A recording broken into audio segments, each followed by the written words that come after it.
I'm so excited today to have Katie Brinkley on the podcast. Katie's the author of The Social Shift, and she's redefining social media marketing with a less is more philosophy.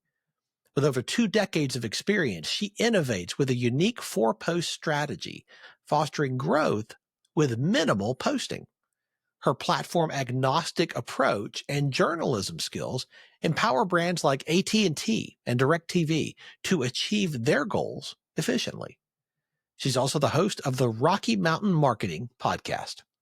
Katie excels in storytelling, guiding clients from solopreneurs to corporates in capturing their ideal audience and driving tangible results. Katie, I'm so glad you're here. Thanks for being on the show. Thank you so much for having me. I'm excited to be here. Welcome to Catalytic Leadership, the podcast designed to help leaders intentionally grow and thrive. Here is your host, author and leadership and executive coach, Dr. William Attaway. I would love to start with you sharing a little bit of your story with our listeners, particularly around your journey and your development as a leader. How did you get started? By accident. Nice. Well, and I think that a lot of times some of the best entrepreneurs do stumble into entrepreneurship. Yeah. And for me, I was going to be a sports reporter. That's what I went to school for. I landed my dream job. I was a sports reporter right out of college. I loved it. And then, life has a way of kind of taking us where we need to go to give us the skills that we're going to need for our real job. Yeah. So it's, here I am on a podcast. I have my own show. Everything that I learned as a sports journalist, I think helped me be a better leader. So I was, like I said, I was a sports journalist for the Broncos and the Rockies. I loved what I did. And then SiriusXM came out and everyone in the radio industry panicked.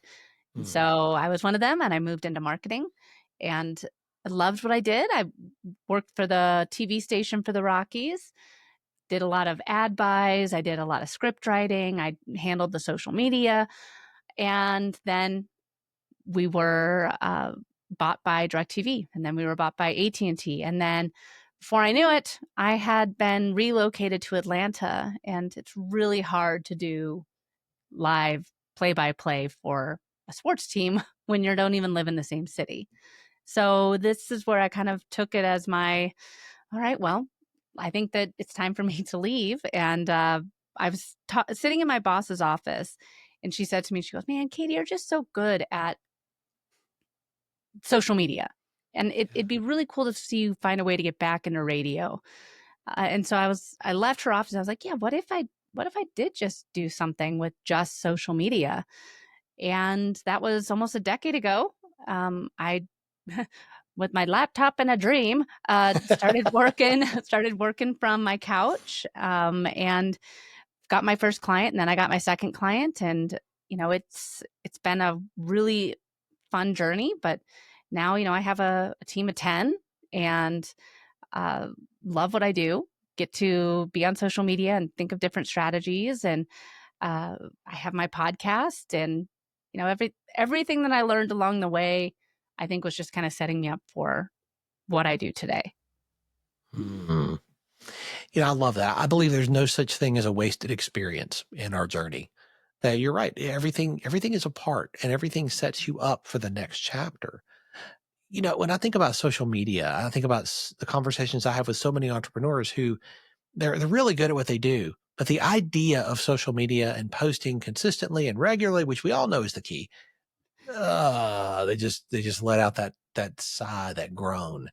Yeah. And they're like, yeah, I'll get to that eventually. Yeah, I know I need to do that. Yeah, I'll get to that. What advice do you have for people like that? You're not alone.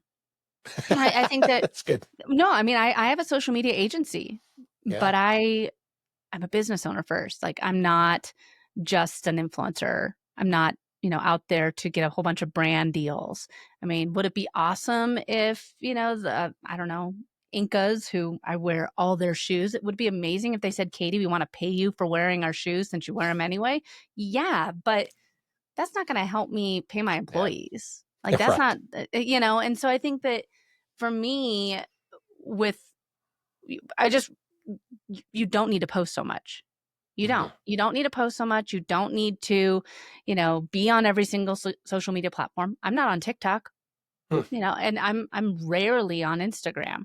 Facebook and LinkedIn, those are my jam. So that's where I spend my time. I have my community. I show up regularly. I create a variety of content there, but I don't create a ton. I post maybe 3-4 times a week there, and it still works very, very well. So I think that one of the biggest things to keep in mind is, nope, we're all adults here. You don't have to do anything. Don't let anyone tell you what you need to do. The biggest thing is being consistent. So every Monday, I send out a LinkedIn newsletter to my LinkedIn audience. Every Monday. That if I'm going to do only one post that week, it's going to be that LinkedIn newsletter, because I've created the consistency and my audience knows, hey, Katie's going to give us some really valuable information to start our week. So create the consistency with your audience, no matter what social media platform it's on. And if you show up 82 times in 1 month, you know what? You got to show up 82 times again the next month. Create something that you can remain consistent with. That is incredibly helpful and encouraging, because, I hear so many people and so many gurus in the space say, well, you've got to post, 10 times a day. You got to post, on 8 different platforms, 8 different channels. You want to know a secret?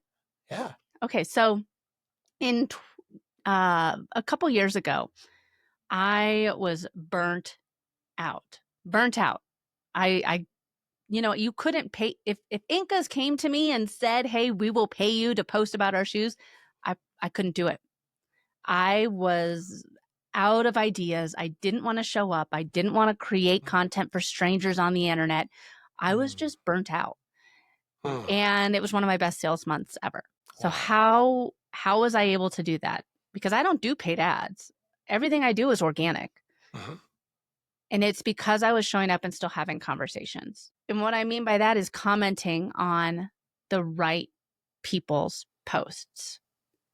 That's what the platforms want. Like if you can't create a ton of content for them, showing up and just engaging, giving the algorithm 10 minutes of your time, that's going to help you tremendously, because you're commenting on the right people's posts. They're going to come back to your page and be like, oh, this is what Katie does. I like this video. Oh, this is how I can get in touch with her. Oh, she has this course. Oh, she's got the book, whatever.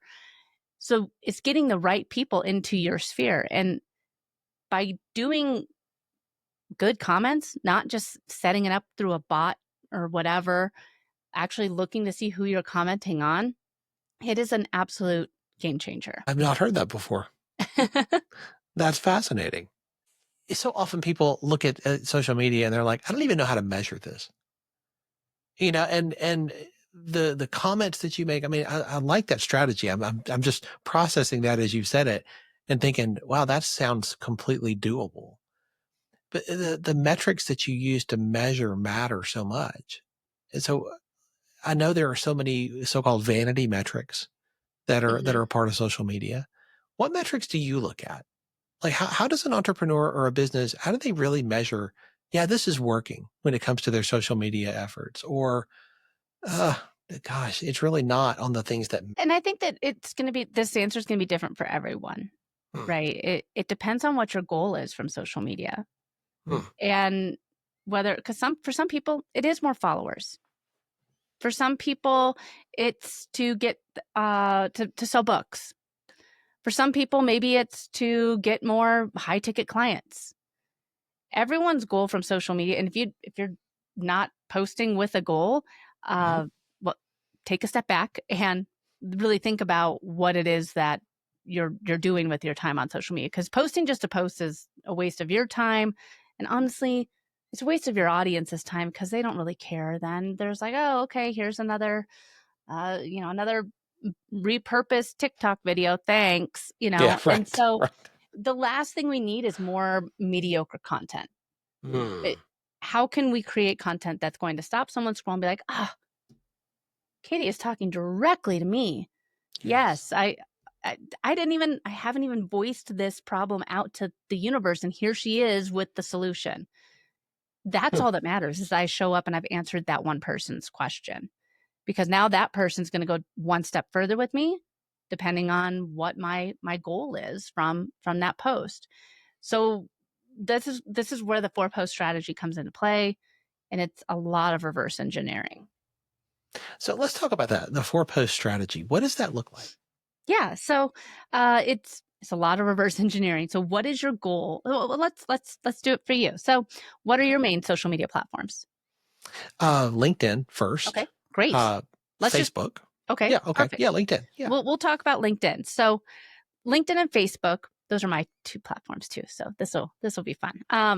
But if you think about it, LinkedIn and Facebook both have very different ways of posting online. Yes, you can post a picture. Yes, you can post a video. But on LinkedIn, you also have the newsletter feature. You have the carousel, so like the swipeable images.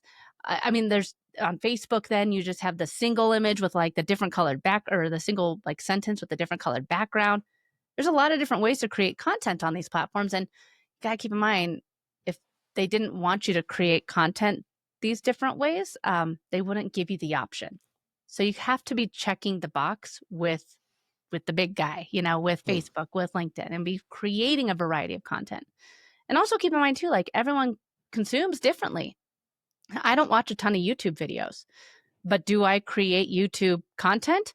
Absolutely. Because I know there's a lot of people out there that don't want to just listen to my podcast. They want to watch it. And am I doing the same thing? Yeah. But I got to tell you, my YouTube channel, like I think I have one video that's just blown up. And I was like, man, why of all the videos, why is that the one that's going crazy? And I mean, it's still, for the podcast, it didn't do that awesome, but it's just killing it over on YouTube. It's because of the different ways of people consuming content. So just keep in mind that there's a variety of ways for creating content. There's a variety of ways that people consume content. All that being said, what is your goal? Let's just say you want more podcast downloads. Maybe you have an upcoming launch, whatever it is. We'll go with the podcast downloads because we're on a podcast. So you want more people to listen to this episode. How are you going to get more people to listen to an episode? It's not by just saying new episode alert, or Katie Brinkley's on the pod this week, or showing a short clip of us talking on here. It's not going to work. Because if people wanted to listen to the podcast, they'd open up Spotify or Apple or whatever and just boop, click on the podcast. So how are you going to get the right people raising their hand saying, whoa, there's somebody that owns a social media agency telling me not to post on social media. Tell me more. Oh, there's an entire episode? Of course I want to listen. So think about what your end goal is first, and how are you going to get those right people to raise their hands? So more podcast downloads. The very first post is an awareness post. This post is designed to make the right people aware of the problem. You're also, for awareness, going to post the way that the algorithm for LinkedIn and Facebook is promoting your content to strangers on the internet. So what I mean by this is so like on Instagram, Reels, those get found by a bunch of people that don't follow you. On LinkedIn, polls, videos, those get found by a lot of people that don't follow you. On Facebook, it's the single sentence with the different color background. Those get pushed out into the strangers' feeds right now. So when I say awareness, I mean it both for making the right people aware of the problem and the way that the platform is pushing you out to make more awareness about you. So for this like if you were going to promote this episode on Facebook and on LinkedIn, maybe you do a poll and it just says, this is it. How many hours a week do you spend on social media? 1, more than 5, 0. This is the only social media I'm doing all week, or something like that. Yeah. And then on Facebook, you say maybe like an unpopular opinion or a statistic, like 48 million pieces of content are posted to Instagram every day. and you don't need to, and I don't think you need to post more than once a week. Maybe that's just your sentence, like, well, who are you to say that? Blah, blah. And it's just a strive conversation. Get the right people saying like, that's interesting, or engaging, or liking, and having an opinion on it. So you've made them aware. Both those posts you probably could have created in the amount of time that it took me to say the sentences. It's very, very fast, maybe 30 seconds each, right? And it's just making the right people problem aware and pushing you and your content out into the platform. Any questions on the awareness posts? No, that makes sense. So the next post is going to be the elaboration post. This is where you elaborate on the problem that you just made people problem aware of. This is where it's really good to have a LinkedIn newsletter. LinkedIn newsletters, if you're not doing one, listener, that is your homework. Start a LinkedIn newsletter. It is one of the best ways to get your best content seen on social media right now. Not only does it show up in the feed, but it also shows up in people's inboxes. So it is a no-brainer. Launch a LinkedIn newsletter. So anyway, so the elaboration post can be a LinkedIn newsletter. On Facebook, it could be just a long caption. But this is where you get to elaborate on the problem that you just made people aware of. So if you have a podcast, it makes it super easy. You could take the transcript from this and turn it into a blog about how there's a 4-post strategy that's actually going to help you post less and get more reach, more impressions, and better engagement by posting less. And these are the 4 things that I sat down with Katie Brinkley and we talked about, blah, blah, blah, blah, blah. You can include a link to the podcast in your LinkedIn newsletter if you want, or you don't have to. It's totally up to you. You're just giving people that enjoy reading their way of learning. I love that. So we've gone through awareness. We've done elaboration. And also on Facebook, you could do like a LinkedIn Live and just kind of talk to people about what you learned from posting less, or how you overcame it. The next post is the elaboration post. Actually, is going to be your most time consuming post for the week. But again, if you have a podcast, thank you, AI. You can really crank out those newsletters and those articles a lot faster. But then the community post, these are the ones that you should really have the most fun with. This is what social media was intended for. What is your story? How have you overcome this problem? How have you helped a client overcome this problem? And maybe for you, you could say like how posting only 3 times a week on my LinkedIn boosted my podcast downloads by 500%. And you could just include a screenshot of you, or a picture of you talking in your microphone, just click hi, selfie, whatever. And then there you could say, I thought I needed to post 42 times a week, and it was my fault that I wasn't seeing the results from my podcast that everyone else said I should. I get great downloads. I was doing this. I was optimizing SEO. I was putting, a variety of thumbnails out. I was sharing it. I was doing everything. But when I actually took a step back and stopped talking about my show, everything changed. And shared your story. And people are going to see that and they're going to resonate with you and be like, man, he's been where I've been. Like he gets it too. Like, I'm frustrated.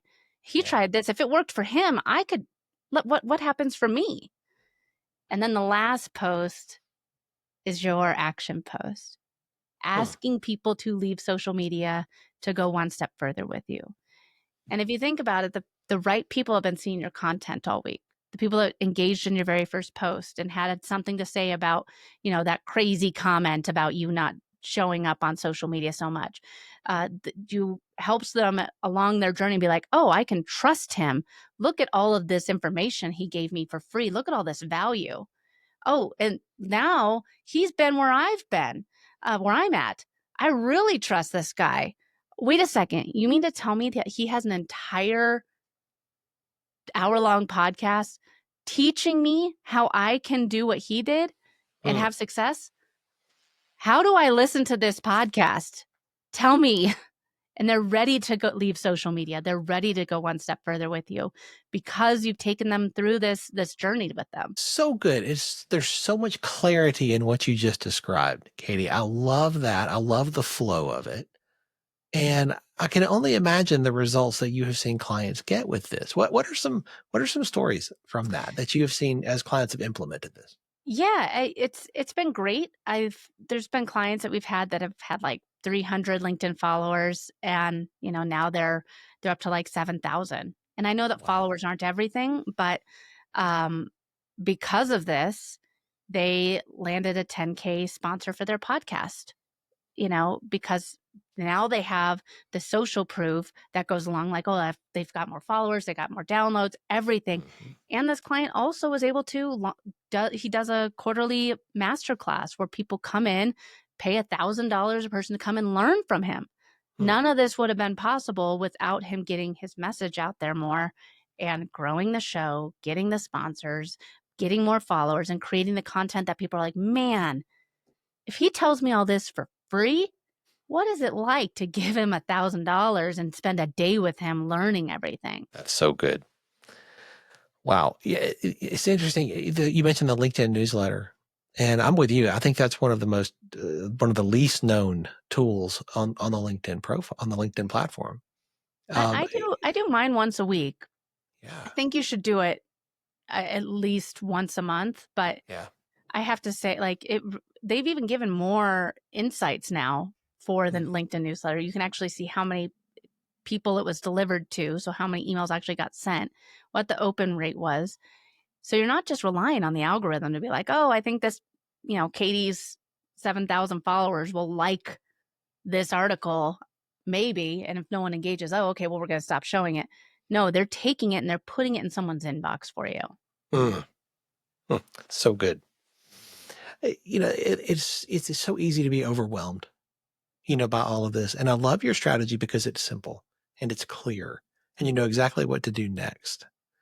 And I can only imagine that people who work with you just have a giant sigh of relief when they know, hey, here's somebody who has the expertise and is bringing that to bear to help my business to grow. It's, I think that no one became an entrepreneur to be on social media all the time. It's really become a necessary evil, but it's such a powerful tool, right? The connections that can happen, the conversations that can happen. Like some of my closest friends I see only at Social Media Marketing World once a year.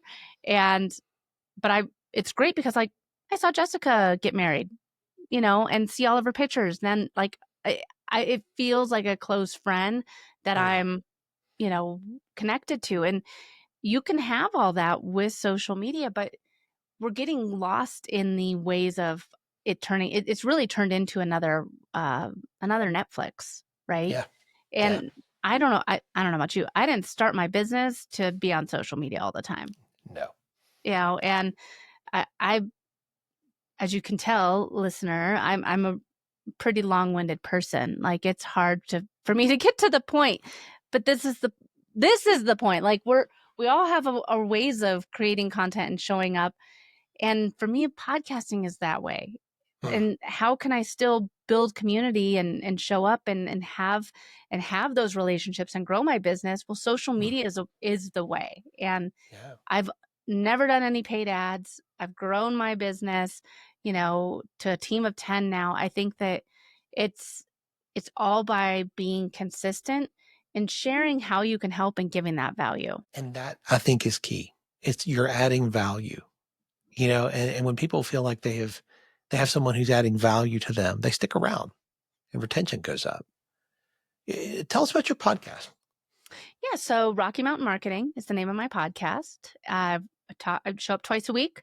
On Tuesdays, I do interviews with another digital marketing expert, and we talk about YouTube strategies, email, LinkedIn, you name it.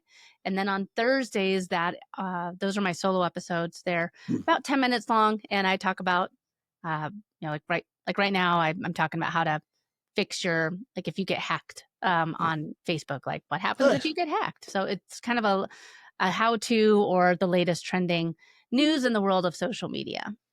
I love that. Very practical, very useful.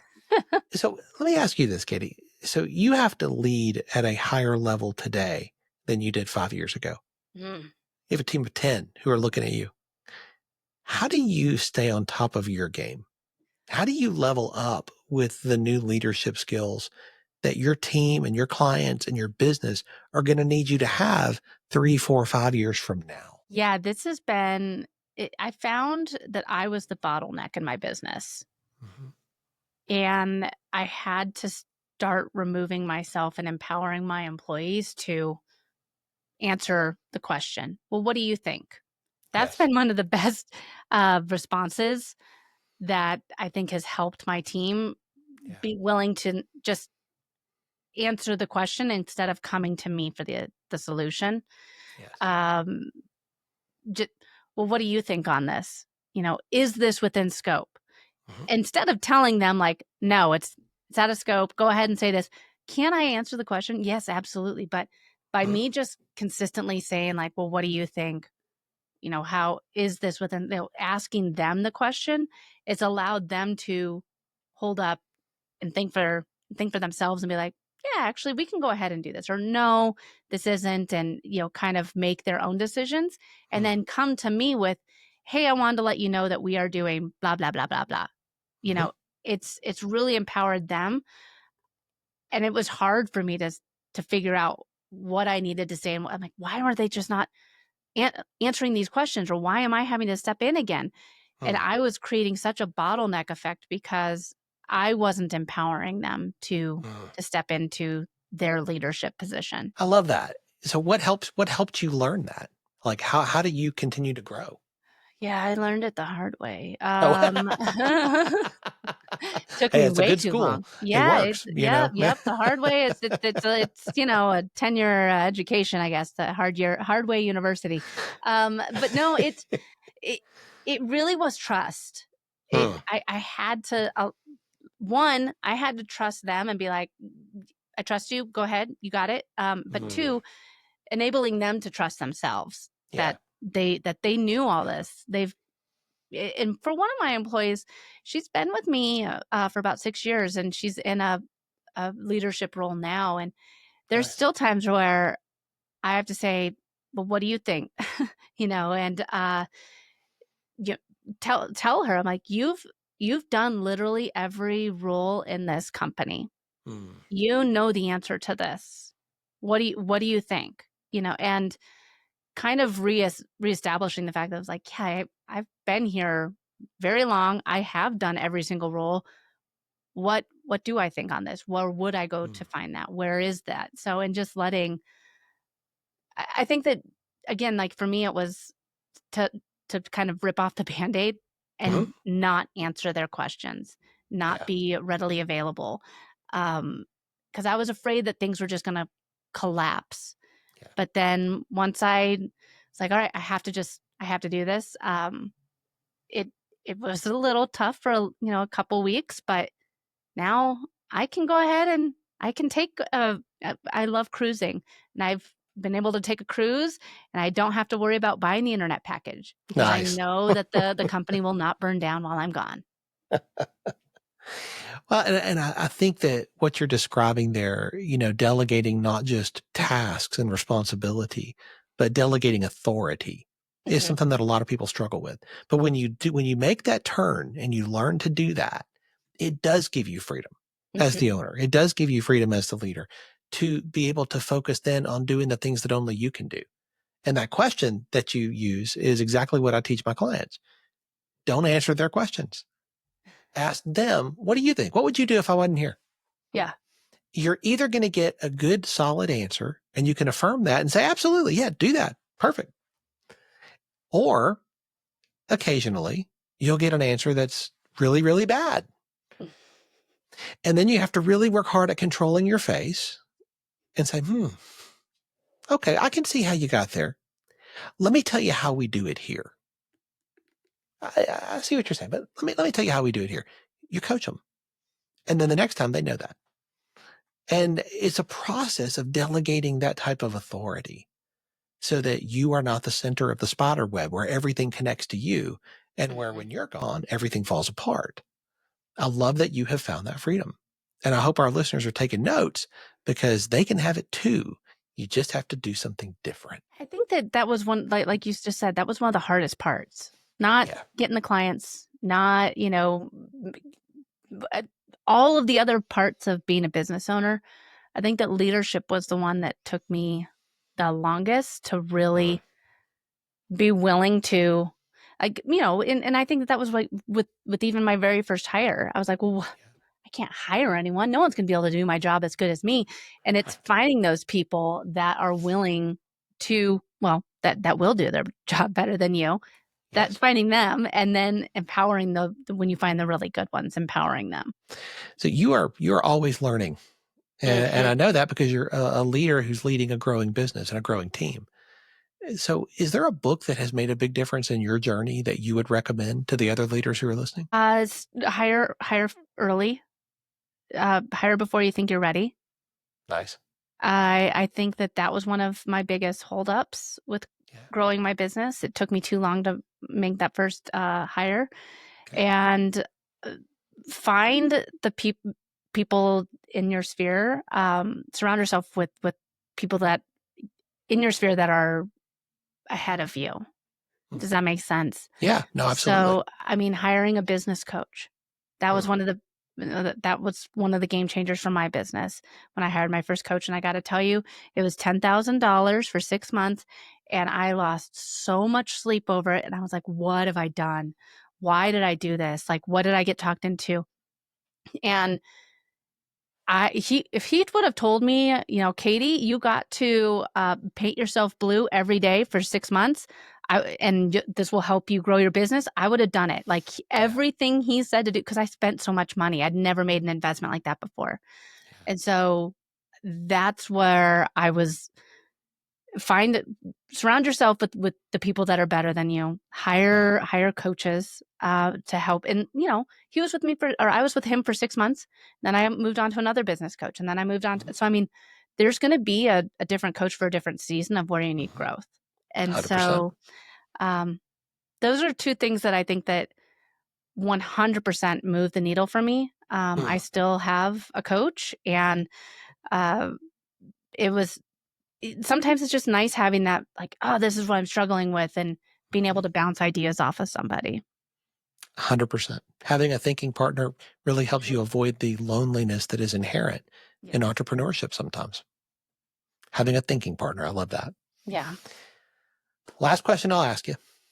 If I could snap my fingers and solve one problem in your business right now, what would you want that problem to be? For me, I think if you were to solve one problem in my business for me right now, we're going through, we're scaling. We have a lot of new clients. We built out the systems, and now we're ready. Like now we're ready for the influx of clients. And so, I think that for me, one of the hardest parts is that for the past decade, I've been the lead gen. People want to work with Katie Brinkley. And so I think it's been hard for me to do all of the sales calls and doing all of the stuff because people are expecting to see me. So I think that that's where I need to figure out that next step of my system of people wanting to work with Next Step Social because of, our framework, because of our philosophies, and not being expecting to see Katie on every single sales call. So, I think that's where the bottleneck is happening now. It's good. It's not uncommon either, particularly with founders, as your team expands and grows, but everybody still wants to work with Katie. Everybody still, you're the face. And I think that is a turn. And if you make that, you start breathing rarefied air because so few people will, for two reasons. One, it requires a whole lot more systematic way of thinking about business. But two, there's a little bit of an ego hit too. And, I think we have to own that, acknowledge it and say, wow, but I'm not driving all the business. Everybody's not talking to me anymore. Yeah. And you got to be okay with that. And I think that's why a lot of business owners won't make that turn because there's that ego hit, that dopamine hit of being the one who does have the answers, who does make the magic happen. Yeah. you know? But I can see in you that you have a real heart and a desire to grow something bigger than just you. And I think you're going to make it. Well, thank you. I hope so. I've worked really hard. No doubt, right? And I know that hasn't stopped. You're not just resting on your laurels now. You built out the structures and the systems, and you're ready for the next chapter. Yeah. And I can't wait to see what that's going to be. Well, thank you. I know our listeners are going to want to stay connected to you and continue to learn from you and more about what Next Step's up to and how they can get engaged with you. What's the best way for them to do that? Yeah. So if you like this podcast, be sure to check out mine, Rocky Mountain Marketing, to give that a listen, and connect with me on social. If you go to katiebrinkley.com, you can connect with me there, buy the book, connect on whichever social your favorite social channel is. And would love to continue the conversation. We'll have all those links in the show notes. Katie, thank you for your time and for your generosity in sharing so freely today from what you've learned so far and how you're helping so many other people. Thank you so much for having me.